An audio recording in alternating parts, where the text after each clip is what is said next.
Tu te souviens de ses vœux? Je ne les pensais pas, a-t-elle ri au brunch avec ses amis. Je me suis levé, bon à savoir. Moi non plus, plus maintenant. J'ai laissé de l'argent pour mon repas. Son appel est arrivé avant que je ne quitte le parking, je plaisantais. J'ai répondu, moi non. L'odeur du café frais et des viennoiseries chaudes emplissait le délit grain alors que je franchissais la porte ce dimanche matin, à 11 heures, notre heure habituelle. Les murs en briques apparentes et le plafond industriel donnaient à l'endroit ce charme de Baltimore que j'avais toujours aimé. La machine à expresso sifflait et gargouillait derrière le comptoir tandis qu'un groupe folk local jouait doucement dans les haut-parleurs. J'ai repéré Lindsay immédiatement. Elle était déjà à notre table habituelle près de la fenêtre. Mais elle n'était pas seule. Brooke, Tiffany et Kristen, ses amies d'université, étaient assises autour d'elle, riant de quelque chose sur le téléphone de Tiffany. J'ai ressenti un petit pincement de déception. Le brunch du dimanche était censé être notre truc, mais j'ai refoulé ce sentiment. Elle avait le droit d'avoir des amis. J'avais le droit d'être flexible. Salut, ai-je dit en m'approchant de la table. Je ne savais pas que nous avions de la compagnie. Lindsay a levé les yeux et a souri. Oh, je t'ai envoyé un texto. Les filles voulaient prendre des nouvelles, alors je me suis dit, pourquoi ne pas en faire un truc de groupe? J'ai sorti mon téléphone. Pas de texto, mais j'ai laissé tomber. Pas de problème. Plus on est de fous, plus on rit. J'ai pris la chaise vide et j'ai fait signe à la serveuse. La conversation s'est déroulée assez facilement. Le temps, les projets du week-end, quelques ragots sur des gens du travail de Lindsay. J'ai commandé les œufs bénédicts et un café, comme d'habitude. Lindsay a pris le toast à l'avocat, également son habitude. Alors, Cameron, a dit Brooke en remuant son mimosa. Lindsay a mentionné que tu avais un voyage de travail à venir, une conférence à Atlanta le mois prochain. J'ai dit, 3 jours de table ronde pour développeurs de logiciels et de réseautage. Des choses assez standards. Lindsay s'est tournée vers moi. Je pensais, devrais-je prendre des congés et venir avec toi? Ça pourrait être amusant.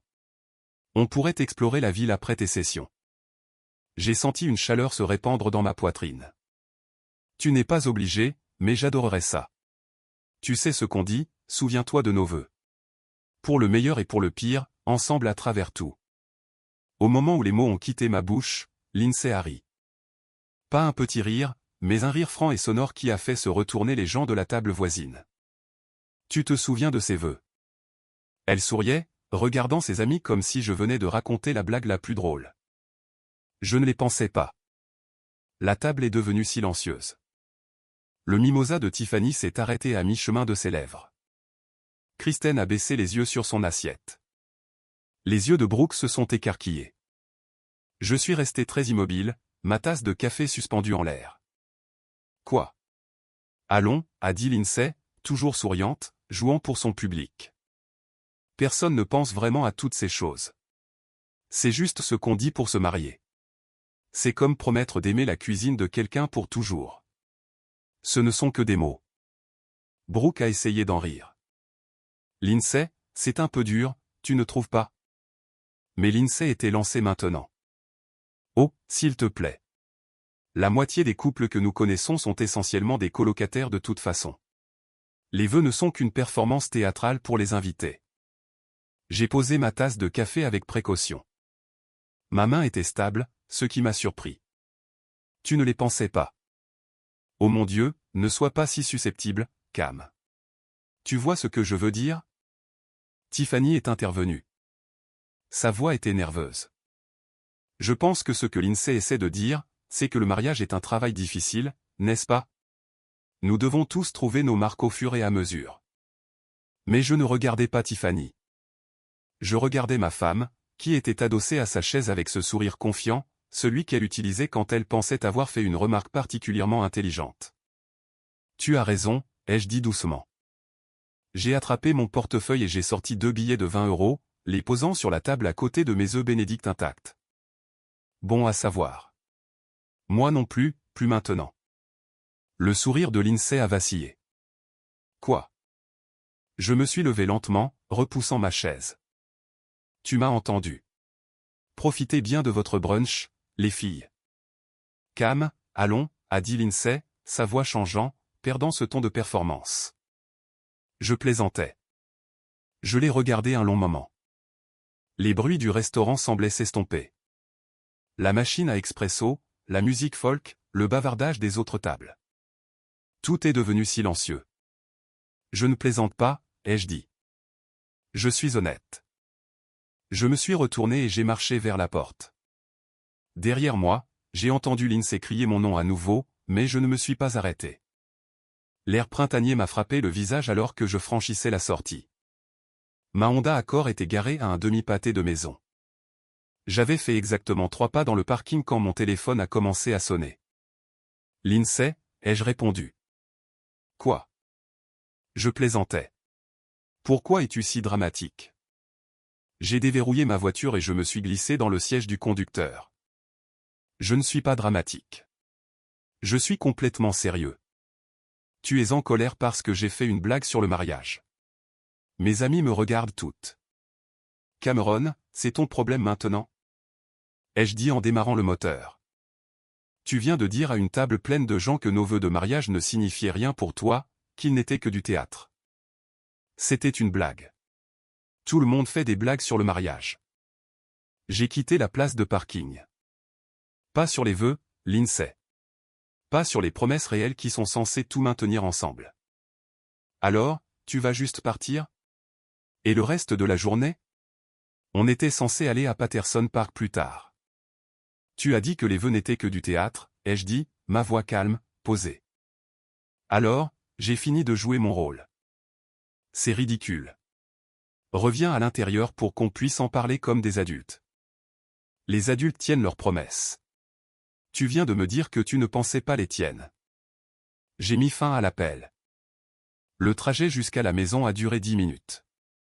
Le quartier de Canton, des maisons en rangée avec des marches en marbre, des arbres bourgeonnant avec la nouvelle croissance printanière.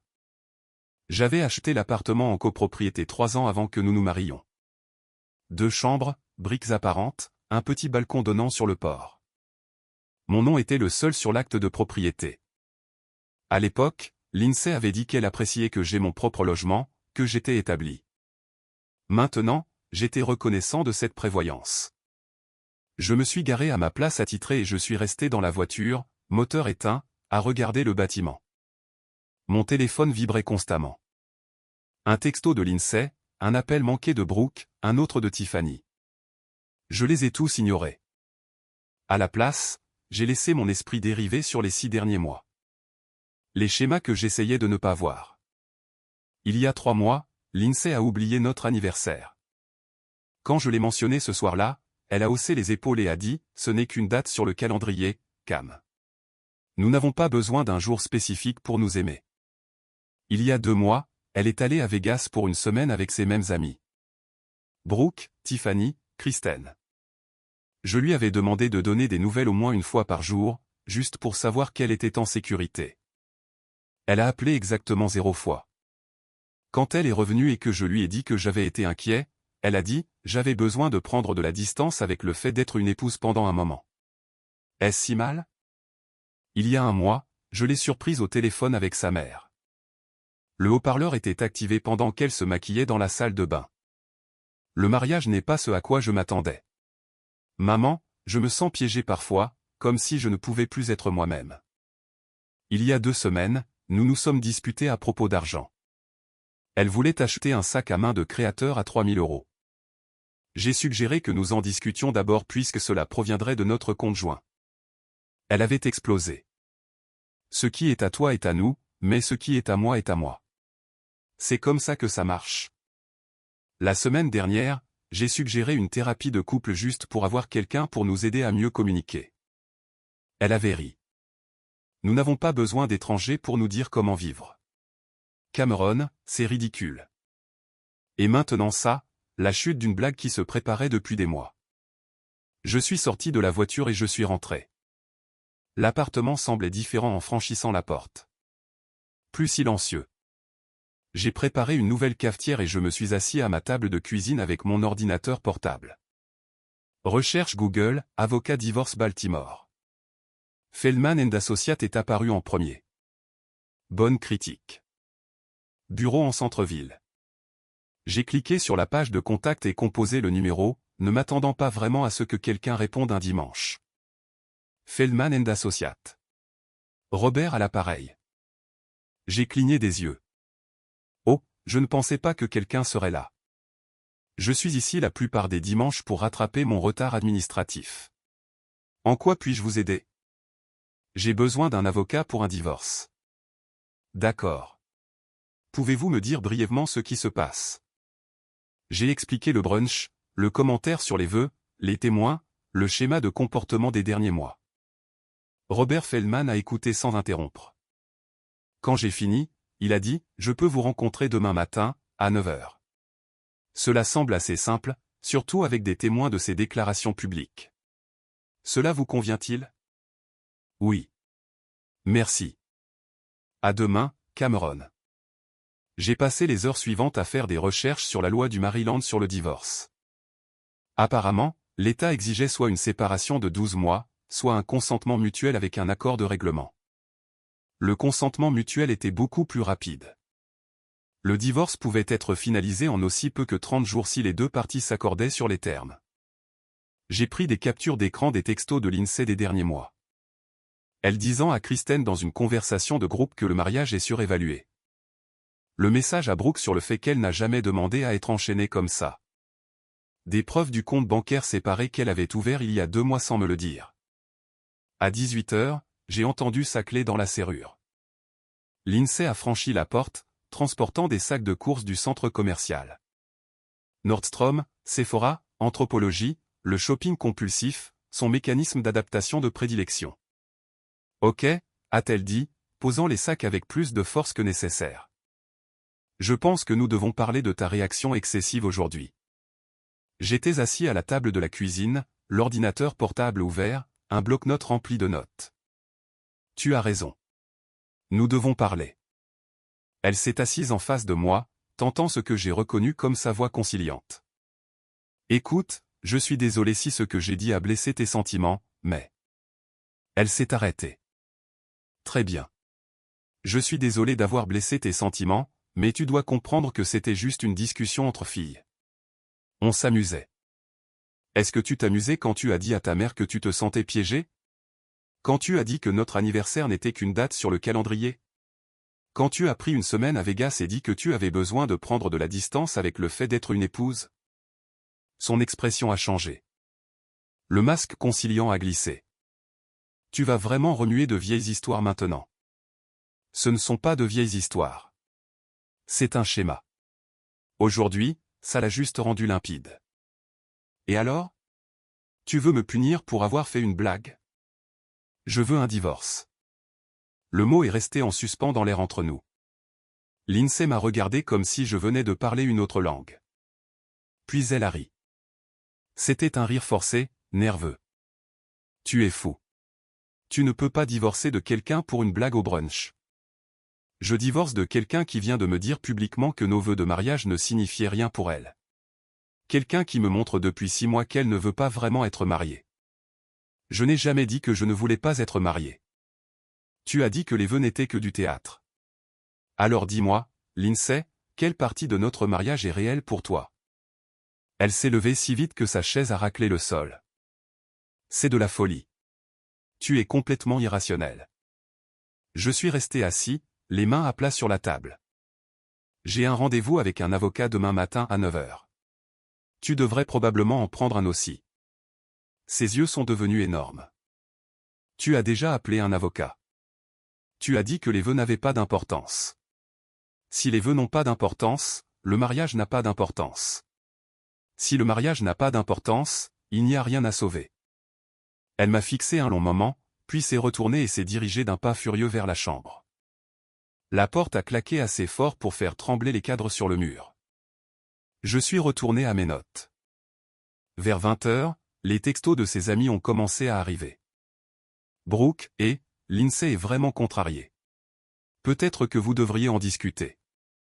J'ai répondu, nous avons discuté. Elle a clarifié sa position sur nos vœux de mariage. Tiffany, elle ne le pensait pas comme ça à sonner. Elle essayait juste d'être drôle. Moi, elle pensait exactement ce qu'elle a dit. Kristen, tu vas vraiment jeter 4 ans par la fenêtre pour un seul commentaire. Moi, je ne jette rien. C'est elle qui l'a déjà fait. À 21h, la mère de Lindsay a appelé. J'ai laissé le message sur la messagerie vocale. La voix de Barbara Warren, cultivée et inquiète. Cameron, c'est Barbara. Lindsay m'a appelé, très contrarié. Je suis sûr que ce n'est qu'un malentendu. S'il te plaît, rappelle-moi pour que nous puissions en discuter rationnellement. À 22h, Lindsay est sortie de la chambre. Ses yeux étaient rouges et gonflés. Ma mère pense que tu fais une sorte de dépression nerveuse. J'ai fermé mon ordinateur portable. Ta mère t'a entendu lui dire que le mariage te piégeait. Elle sait exactement ce qui se passe.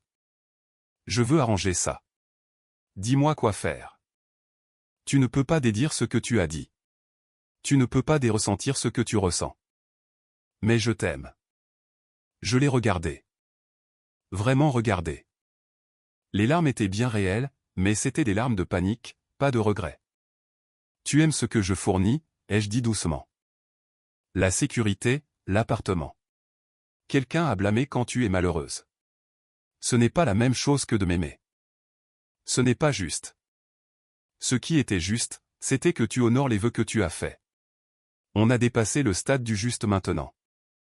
Elle est restée là, dans l'embrasure de la porte, pendant une autre minute, puis est retournée dans la chambre sans un mot de plus.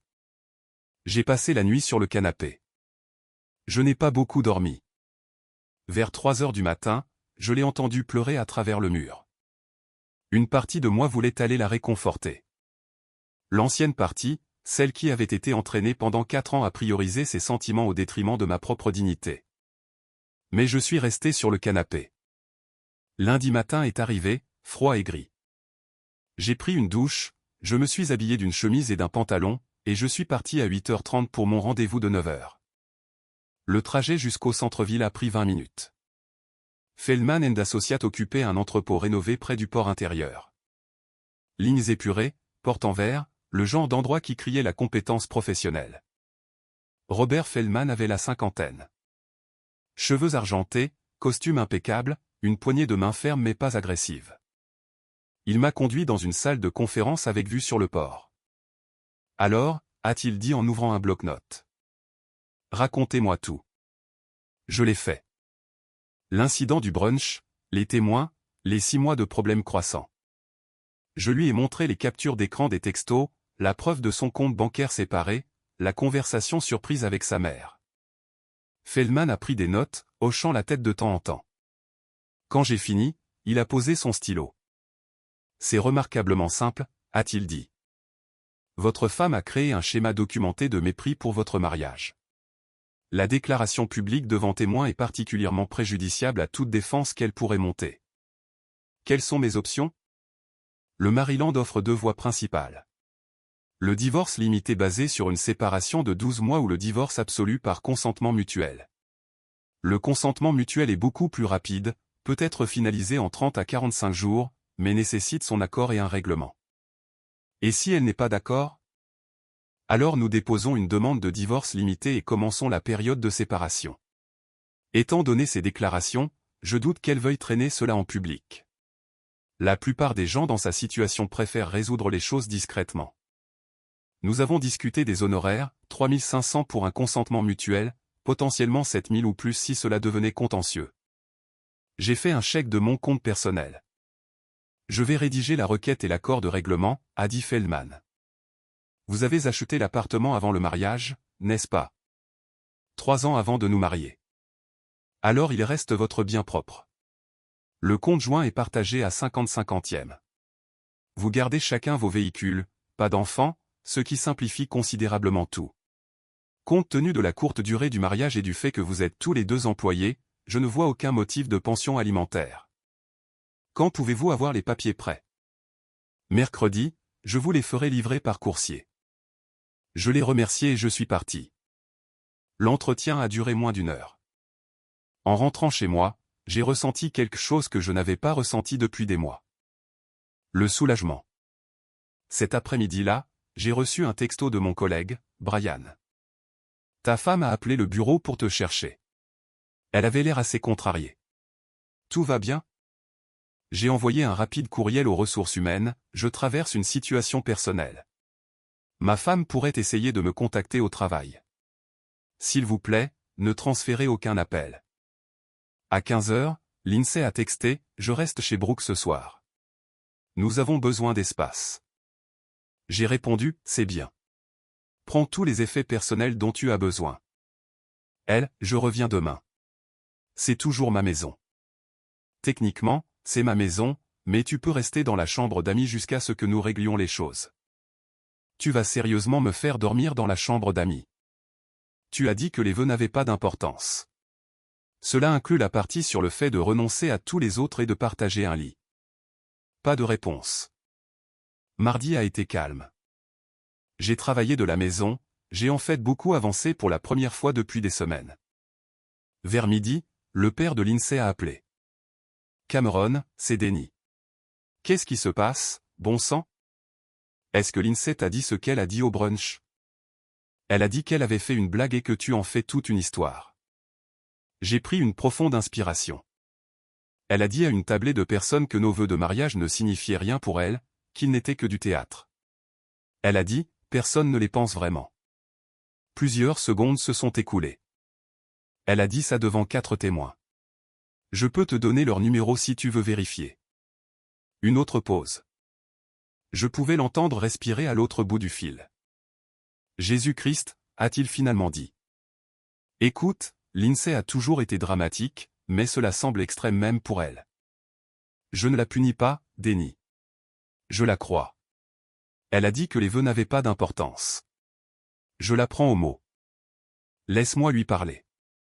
C'est entre toi et ta fille. Il a raccroché sans dire au revoir.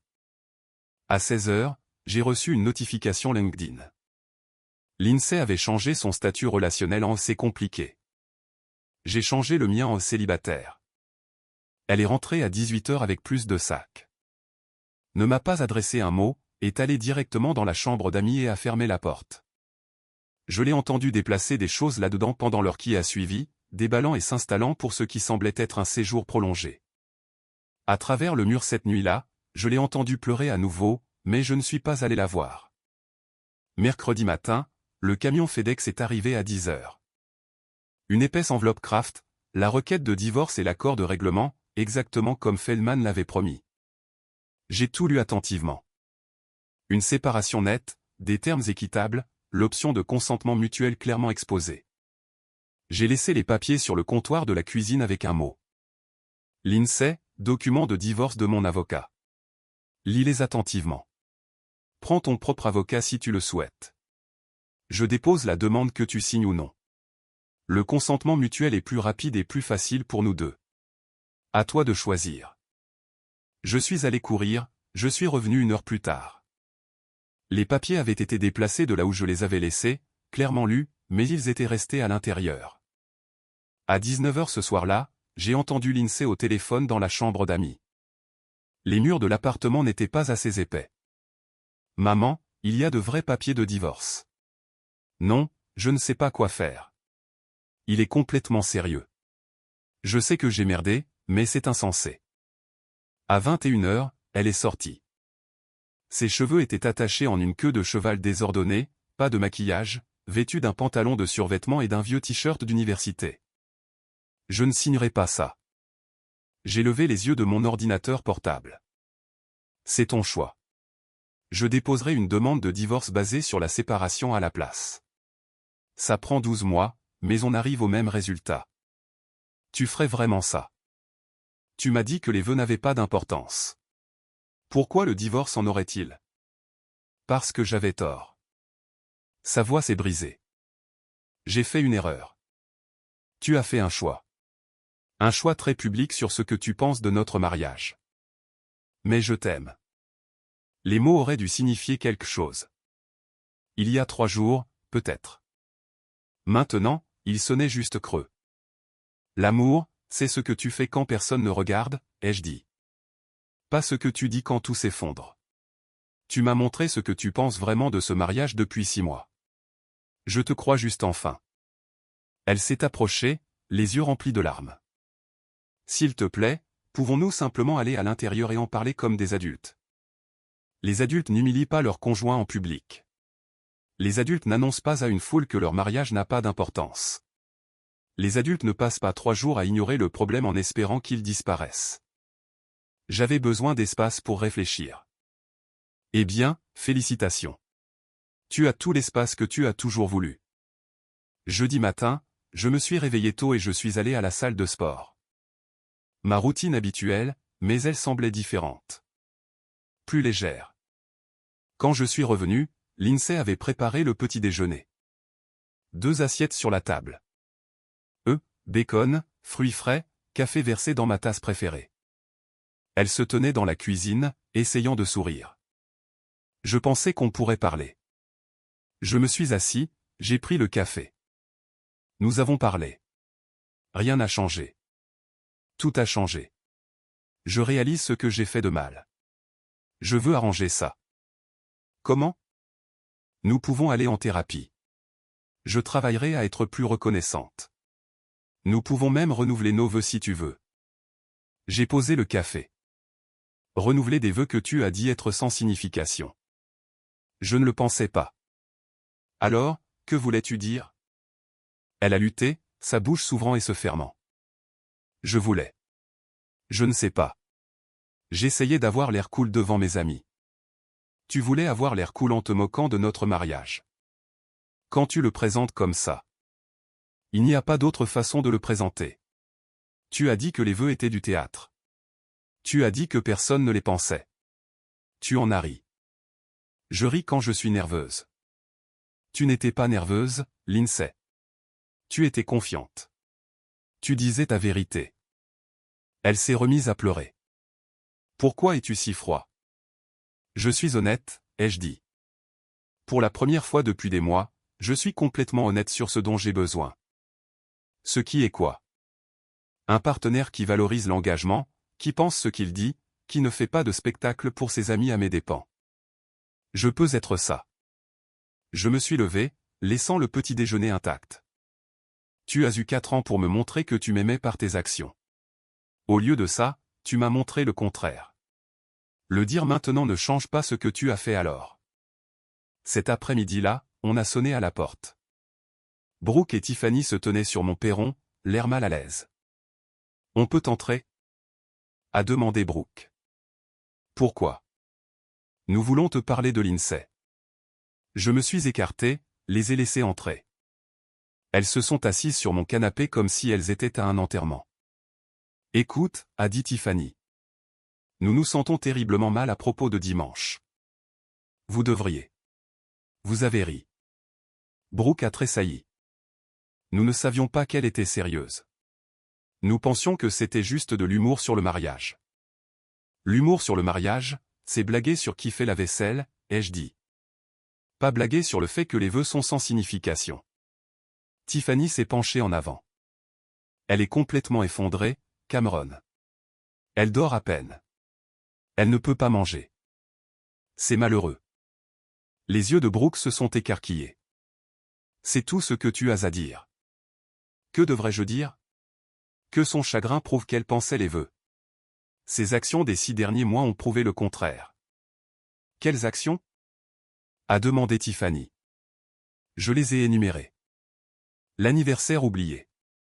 Le voyage à Vegas sans aucun contact. Le fait de dire à sa mère qu'elle se sentait piégée. L'ouverture d'un compte bancaire séparé sans me le dire. Le rejet de la thérapie de couple. Brooke et Tiffany se sont regardées. Une communication silencieuse est passée entre elles. Nous ne savions pas tout ça, a dit Brooke doucement. Non, ai-je dit. Vous n'avez entendu que la chute. La blague se préparait depuis des mois. Peut-être qu'elle traverse une sorte de crise, a suggéré Tiffany. Alors elle aurait dû m'en parler. Au lieu de ça, elle a parlé à tout le monde. Leur a dit que notre mariage était un fardeau. En a ri publiquement. Y a-t-il quelque chose qui te ferait changer d'avis? A demandé Brooke. Peut-elle remonter le temps et penser ses vœux? Peut-elle défaire 6 mois de traitement du mariage comme une nuisance? Aucune d'elles n'avait de réponse à cela. Je lui dirai que nous avons essayé, a finalement dit Brooke. Elles sont parties quelques minutes plus tard. Par la fenêtre, je les ai regardées s'asseoir dans la voiture de Brooke pendant un long moment, parlant, essayant probablement de comprendre quoi dire à Lindsay. Vendredi matin, je me suis réveillé à nouveau avec une odeur de cuisine. Cette fois, Lindsay avait mis les petits plats dans les grands. Pancakes, bacon, œufs, fraises fraîches. Elle portait la robe bleue de notre premier rendez-vous, ses cheveux coiffés, parfaitement maquillés. « Bonjour », a-t-elle dit, sa voix douce. Je me suis assis à table. « Qu'est-ce que c'est que ça ? Je te montre que je tiens à toi. » J'essaie. Tu joues un rôle, encore. Je ne joue pas de rôle. J'essaie de sauver notre mariage.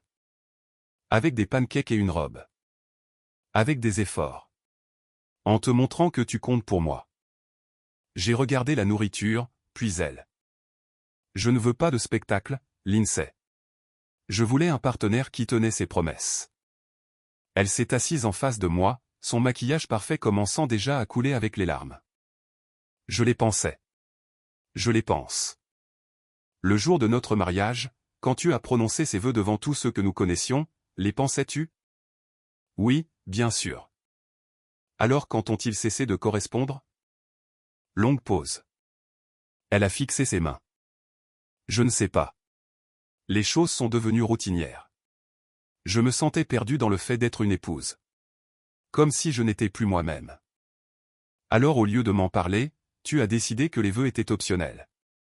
J'ai fait une erreur. Tu as fait une série de choix. Dimanche n'était que le plus public d'entre eux. S'il te plaît. Sa voix s'est brisée. Je signerai un contrat post-nuptial. J'irai en thérapie. Je ferai n'importe quoi. Signe les papiers de divorce. Elle a eu l'air comme si je l'avais giflée. Quoi? Si tu veux faire n'importe quoi, fais ça. Donne-nous à tous les deux un nouveau départ. Ce n'est pas ce que je voulais dire. Je me suis levé. Tu vois, les mots n'ont d'importance pour toi que lorsqu'ils t'arrangent. Cet après-midi-là, Feldman a appelé. Son avocate a pris contact. Patricia Kim de Morrison & Cole. Elle a engagé quelqu'un. Oui. Et ils veulent négocier. Négocier quoi? Le règlement est juste. Elle menace de contester pour cause d'aliénation d'affection. J'ai presque ri. Basé sur quoi? Je n'ai pas de liaison. C'est du bluff. Le Maryland ne reconnaît même plus les plaintes pour aliénation d'affection. Son avocate sait que c'est faible. Alors, que veulent-ils? Probablement essayer de te faire peur pour entamer des pourparlers de réconciliation. Dis-leur que je dépose une demande de divorce basée sur la séparation lundi. Si elle n'a pas signé d'ici dimanche. C'est agressif. Elle a qualifié nos vœux de théâtre. Je lui donne une sortie de scène. Feldman a rappelé 2 heures plus tard. Elle signera, mais elle veut d'abord lire une déclaration. Demain à 10 heures, à mon bureau. Samedi matin semblait surréaliste. Je me suis habillé en costume, j'ai conduit jusqu'au centre-ville, je me suis garé dans le garage sous l'immeuble de Feldman. La salle de conférence avait la même vue sur le port. Ciel gris, eau agitée. Lindsay était déjà là avec Patricia Kim. Son avocate était une femme à l'air sévère, la quarantaine. Costume cher, regard perçant. Mais c'est sur Lindsay que je me suis concentré. Elle avait l'air anéantie, les yeux gonflés, pas de maquillage, les cheveux tirés en une simple queue de cheval. Elle avait perdu du poids. J'ai remarqué que ses vêtements flottaient sur elle. Nous nous sommes tous assis. Feldman à ma droite, Kim à la gauche de Lindsay. Ma cliente aimerait faire une déclaration avant de signer, a dit Kim. J'ai hoché la tête. Lindsay a sorti un morceau de papier, ses mains tremblant si fort que la page bruissait. Elle s'est éclaircie la gorge et a lu. Cameron, je sais que je t'ai profondément blessé. Je sais que j'ai manqué de respect à notre mariage et à nos vœux. Je sais que j'ai eu tort de dire ce que j'ai dit et de te traiter comme je l'ai fait. Je pensais que je pouvais avoir l'indépendance et l'engagement en même temps sans faire le travail pour l'un ou l'autre. J'ai été égoïste. J'ai été cruel. Je t'ai pris pour acquis parce que tu étais toujours là, toujours stable, toujours indulgent. J'ai transformé cela en une faiblesse au lieu de le voir comme ta force. Je sais qu'il est trop tard maintenant. Je sais que tu as pris ta décision, mais j'ai besoin que tu saches que je suis désolé. Vraiment désolé. Pas pour m'être fait prendre. Pas pour les conséquences, mais pour avoir blessé quelqu'un qui n'a jamais essayé que de bien m'aimer. Le silence a rempli la pièce. Dehors, la corne d'un remorqueur a retenti sur le port. Merci pour ça, ai-je dit. Lindsay a levé les yeux vers moi, une lueur d'espoir dans ses yeux rouges. Est-ce que ça change quelque chose? Ça me dit que tu es enfin honnête. Mais non, ça ne change pas ma décision. Pourquoi pas? Parce que tu es désolé maintenant que tout est parti. Où était cette honnêteté il y a 6 mois? Il y a 3 mois? Dimanche dernier, avant que tu ne fasses cette blague devant tes amis? Je ne savais pas que j'étais en train de te perdre. Tu n'étais pas en train de me perdre, Lindsay. Tu me repoussais. C'est différent. Elle a signé les papiers. Sa prise sur le stylo était si forte que ses jointures sont devenues blanches. Sa signature ressemblait à un gribouillage d'enfant. J'ai signé à côté de son nom, ma main stable. Je déposerai cela lundi matin, a dit Feldman. Ça devrait être finalisé dans 30 à 45 jours, sauf complications. Lindsay a fixé les documents signés. C'est tout. C'est tout, a confirmé Feldman. Vous êtes séparés, en attente du décret final. Lindsay m'a regardé une dernière fois. Puis-je te serrer dans mes bras une dernière fois? J'ai hésité. Feldman m'a fait un petit signe de tête. Je me suis levé. Nous nous sommes étreints au milieu de cette salle de conférence. Elle semblait plus petite que dans mon souvenir. Fragile. Elle a murmuré dans mon épaule. Je t'ai vraiment aimé. J'ai juste oublié comment le montrer. Je sais, ai-je dit doucement. Mais l'amour sans respect ne suffit pas. Nous nous sommes séparés. Elle est partie avec Patricia Kim, sans se retourner. Je me suis assis lourdement sur ma chaise. Ça va? A demandé Feldman. Ça ira. 3 semaines plus tard, j'étais assis au saloon The Horseshoe Camino à Fell-Point. Jeudi soir, la foule de l'après-travail remplissait le bar historique. Mon ami Wesley était assis en face de moi, travaillant sur sa 2e nationale bohémienne. Tu as l'air bien, mec, a dit Wesley. Mieux que depuis des mois. Je me sens mieux. Je dors toute la nuit pour la première fois depuis une éternité. Comment va le divorce? Ça devrait être finalisé dans environ 2 semaines. Pas de complications. Et Lindsay? Aucune idée. Bloqué partout sauf par courriel pour les communications légales. Wesley a hoché la tête. Froid. Nécessaire. Elle n'arrêtait pas d'essayer de lancer ses conversations de clôture. Je n'ai pas besoin de clôture. J'ai besoin de distance. C'est juste. Alors, quoi de neuf pour toi? En fait, j'ai eu une promotion au travail. Poste de développeur senior, augmentation de 15%. Mince, c'est super. Il s'avère que je suis plus productif quand je ne m'inquiète pas de l'humeur de quelqu'un d'autre 24 heures sur 24, 7 jours sur 7. Wesley a souri. En parlant d'humeur, ne te retourne pas, mais il y a une femme au bar qui te regarde depuis 10 minutes. J'ai jeté un coup d'œil. Femme séduisante, début de la trentaine, allure professionnelle dans un tailleur anthracite. Elle a croisé mon regard et a souri. J'ai souri en retour. Tu vas lui parler? A demandé Wesley. Laisse-moi finir ma bière d'abord. Une demi-heure plus tard, je me suis retrouvé au bar à commander une autre tournée. La femme était à 2 sièges de moi. Vous me dites quelque chose, a-t-elle dit. Vous travaillez en centre-ville? Je travaille principalement de la maison. Développeur de logiciels. Je suis Heather, avocate chez Morrison & Cole. Cameron. Enchanté de vous rencontrer. Laissez-moi deviner, a-t-elle dit, les yeux pétillants. Votre ami là-bas essaie de jouer les entremetteurs pour vous. J'ai ri. C'est si évident? Il nous regarde fixement depuis 5 minutes. Très subtil. Nous avons parlé facilement. Le travail, Baltimore, les restaurants préférés. Elle était intelligente, drôle, direct d'une manière que j'ai trouvée rafraîchissante. Je devrais probablement demander, a-t-elle dit finalement. Êtes-vous célibataire? Séparé. Divorce finalisé dans 2 semaines. C'est assez récent. J'ai déposé la demande il y a 1 mois. Elle a haussé un sourcil. C'est rapide. Quand quelqu'un vous montre qui il est, croyez-le.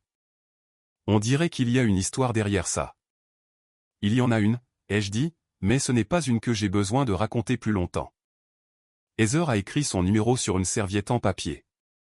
Eh bien, quand vous serez prêt pour de nouvelles histoires, appelez-moi.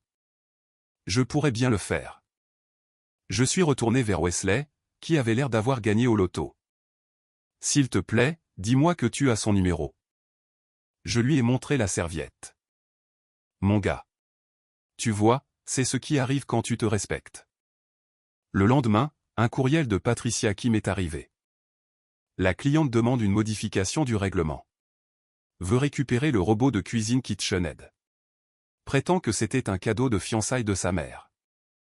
J'ai répondu dans les 5 minutes. Elle peut l'avoir. Je le déposerai chez sa mère ce week-end. Feldman a appelé 1 heure plus tard. Vous n'êtes pas obligé de céder ça. C'est un bien matrimonial. C'est un robot. Ça ne vaut pas la peine de se battre. Vous êtes très raisonnable dans tout ça. Je suis en train de finir. C'est différent.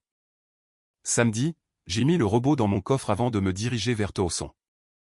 Les Warren vivaient dans une maison de style colonial avec un aménagement paysager parfait et un garage pour 3 voitures. De la vieille fortune, le genre qui se voyait dans chaque détail. Barbara Warren a ouvert la porte. Elle avait toujours été gentille avec moi, plus traditionnelle que sa fille, avec des valeurs qui correspondaient à ce qu'elle avait essayé d'inculquer. Cameron, merci d'avoir apporté ça. Pas de problème. Elle a hésité. Puis-je vous parler un moment? Bien sûr. Nous nous sommes assis sur son porche. L'après-midi était chaud, le soleil de début mai filtrant à travers les chênes. Je veux que vous sachiez que je suis déçu par ma fille, a dit Barbara. Ce qu'elle a dit à ce brunch, la façon dont elle a traité votre mariage. Je ne l'ai pas élevée pour être comme ça. J'apprécie cela. Elle reste avec nous maintenant. Elle est anéantie, elle fonctionne à peine. Je suis désolé qu'elle souffre. L'êtes-vous? M'a-t-elle regardé directement. Désolé, je veux dire. J'y ai réfléchi. Je suis désolé qu'elle ait mal. Je ne regrette pas mon choix. Barbara a hoché la tête lentement. C'est juste. Pour ce que ça vaut, je pense que vous lui avez donné toutes les chances. Je lui ai donné 4 ans de chance. Elle m'a dit que vous aviez rencontré quelqu'un. J'ai parlé à quelqu'un dans un bar. Ce n'est pas la même chose. Elle s'inquiète que vous ayez tourné la page trop vite. Elle n'a plus à s'inquiéter de mon calendrier. Barbara est restée silencieuse un moment. J'espérais que vous vous arrangeriez. Vraiment. Moi aussi. Mais l'espoir ne va pas loin quand quelqu'un ne valorise pas ce pourquoi vous vous battez. Vous êtes un homme bien, Cameron. J'espère que vous trouverez quelqu'un qui apprécie cela. Merci, Barbara. Prenez soin de votre fille. Je suis rentré chez moi en me sentant plus léger que je ne l'avais été depuis des semaines.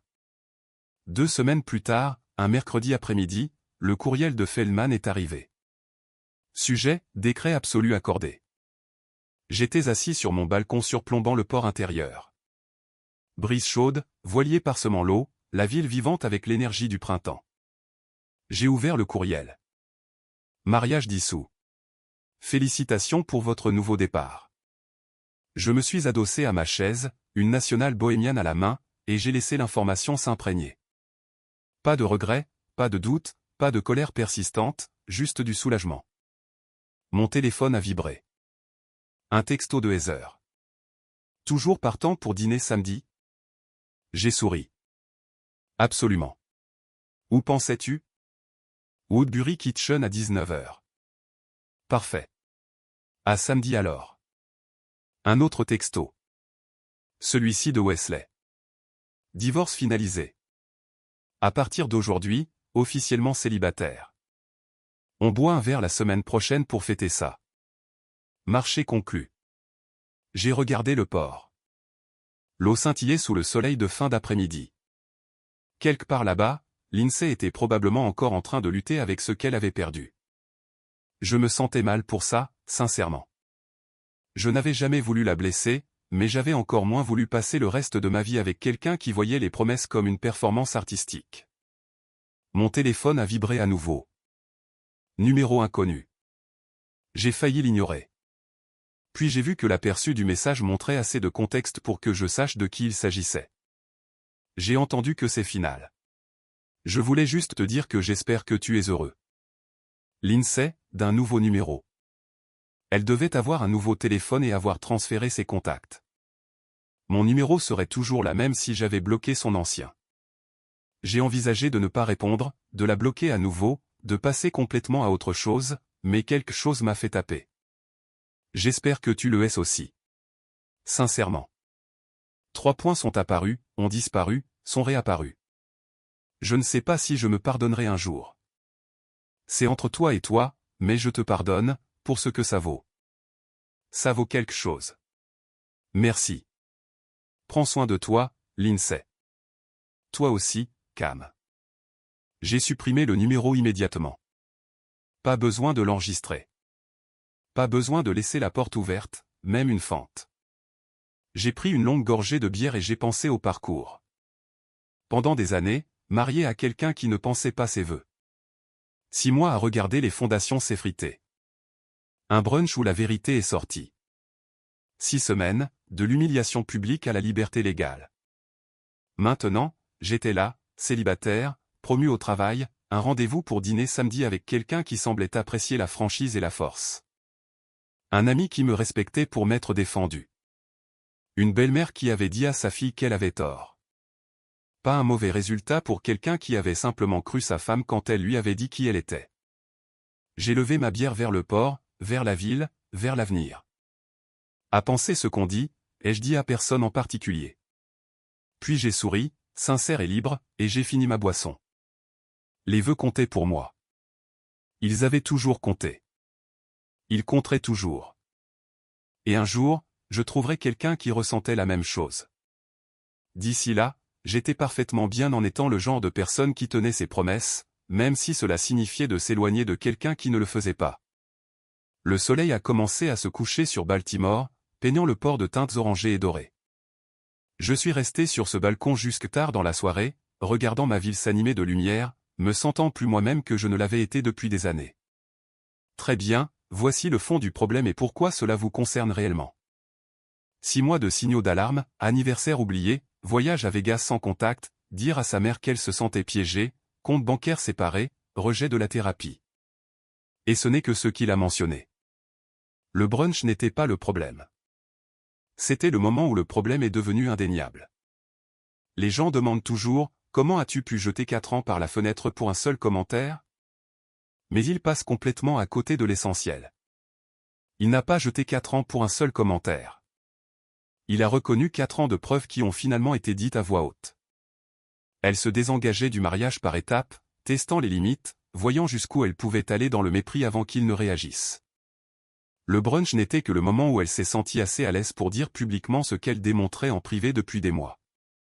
Et honnêtement, le fait qu'il ait des dates précises pour chaque incident montre qu'il suivait le schéma, espérant probablement qu'il se trompait, trouvant probablement des excuses à son comportement jusqu'à ce qu'il ne le puisse plus. La leçon est la suivante, un cas est un incident, mais une répétition est une décision. Quand quelqu'un vous montre à plusieurs reprises qu'il ne valorise pas ce que vous valorisez, croyez le schéma, pas les excuses qui viennent quand il fait face aux conséquences. Quel est le plus longtemps que vous ayez ignoré un schéma avant de finalement agir?